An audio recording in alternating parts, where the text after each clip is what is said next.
Warning, this is how I personally complete each project. I do have some mechanical and electrical knowledge. Use this video at your own risk. I am not and will not be responsible for any damage that may occur while you attempt to repeat as I do. Always follow all manufacturer warnings and instructions. Consult a professional if you are unsure.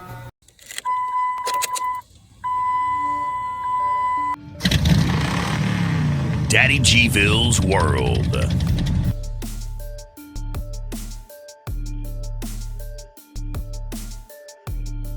What's up, everyone?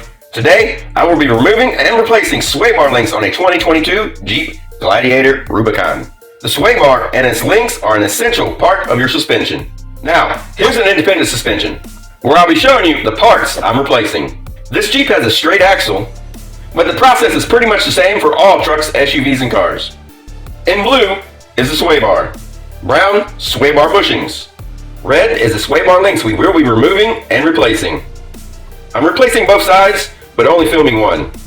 No, these are easy to replace for most vehicles, but I've seen so many people who can't get them off and get frustrated, due to most of the time they lift it uneven like you're trying to take off one of the tires, which then is putting the sway bar and the links to work by adding tension on it. So leave it flat on the ground or lift both sides evenly. Now the driver's side is done, nothing was really wrong with it. The passenger side was the issue. As you can see, it's slightly bent, because the lower nut came off, allowing it to move more than it should. You can see the rubber bushing has pulled away from one side, and compressing on the other side, allowing the bolt to be slightly bent. Now with the top, you can see, from it being allowed to move, the bolt has pulled into the rubber bushing, also bending the bolt slightly. Now, to remove the bolts and nuts, I'm using an 18mm wrench and socket, until I can remove them by hand. As for the bottom, I just move it back and forth until I get the bolt out.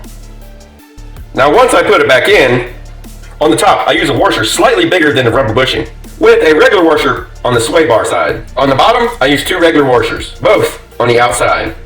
Now put the link in place, put the bolt in the top, then the bottom.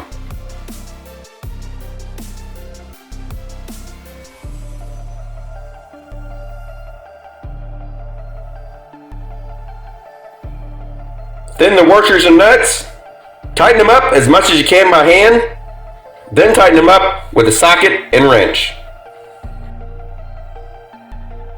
And you're done.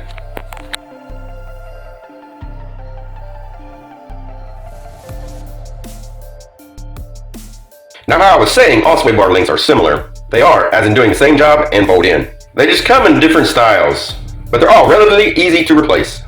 Most common ones I've seen and replaced are these two here.